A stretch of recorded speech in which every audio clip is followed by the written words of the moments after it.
Hello friends, આજે આપણે બનાવીશું શિયાળામાં બધા માટે ખૂબ જ ઉપયોગી તેવું લિપ બામ. આ લિપ બામ આપણે કોઈ પણ જાતના કેમિકલ અથવા બજારના કલર વગર બનાવીને તૈયાર કરીશું. આ લિપ બામ ઘરમાં રહેલી બે જ વસ્તુમાંથી 5 જ મિનિટમાં બનીને તૈયાર થઈ જાય છે.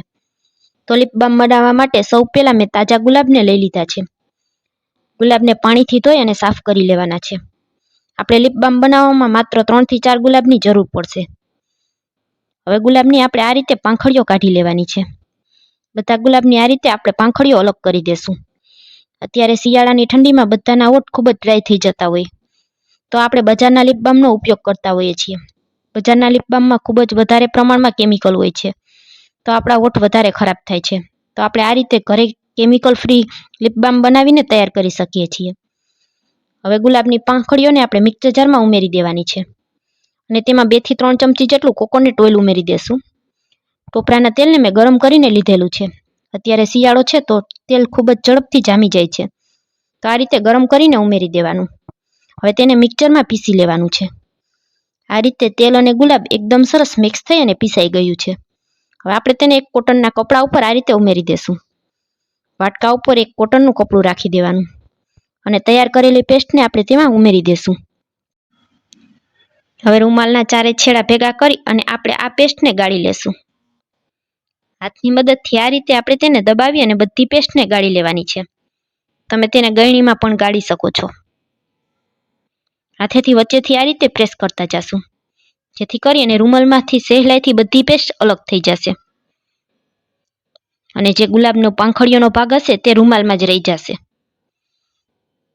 તો બધી પેસ્ટને આપણે આ રીતે ગાળી લીધી છે.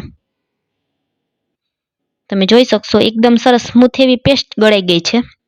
તો હવે તેને આપણે આ રીતની એક કોઈ નાનકડી ડબ્બી હોય તેમાં ઉમેરી દેશું. મારી પાસે અહીં કેસરની ડબ્બી ખાલી છે તો હું તેમાં ઉમેરી રહી છું. તમારી પાસે આવી કોઈ પણ નાની ડબ્બી હોય તેમાં તમે લિપ બામ બનાવી શકો છો. બધી પેસ્ટને આ રીતે ડબ્બીમાં ઉમેરી દેશું અને આ રીતે થોડી ઉપર નીચે પછાડી લેશું, જેથી કરીને બધી બાજુ એક સરખો શેપ આવી જશે. હવે આને તમે ફ્રીજમાં રાખશો તો માત્ર 5 જ મિનિટમાં જામીને તૈયાર થઈ જશે અને બહાર રાખશો તો પણ 10 જ મિનિટમાં ટોપરાનું તેલ જામી જશે. તો ફ્રેન્ડ્સ, આપણું લિપ બામ કોઈ પણ કેમિકલ વગર બનીને તૈયાર થઈ ગયું છે. જુઓ તમે, એકદમ સરસ નીચે સુધી પરફેક્ટ એવું જામી ગયું છે. તમને તેને લગાવીને પણ બતાવું છું. તો આ લિપ બામમાં આપણે કોઈ પણ જાતનો કલરનો ઉપયોગ કરેલો નથી, તો આપણું લિપ બામ વ્હાઇટ બનીને તૈયાર થશે. જો તમારે કલરિંગ લિપ બામ બનાવવું હોય તો થોડો એવો તેમાં ફૂડ કલર ઉમેરી દેવાનો. જોઈ શકશો તમે કેટલું સરસ પરફેક્ટ બનીને તૈયાર થયું છે.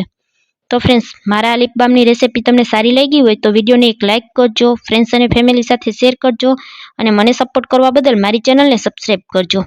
ફરી મળીશું આવા જ એક નવા વિડીયો સાથે. ત્યાં સુધી સૌને મારા જય માતાજી.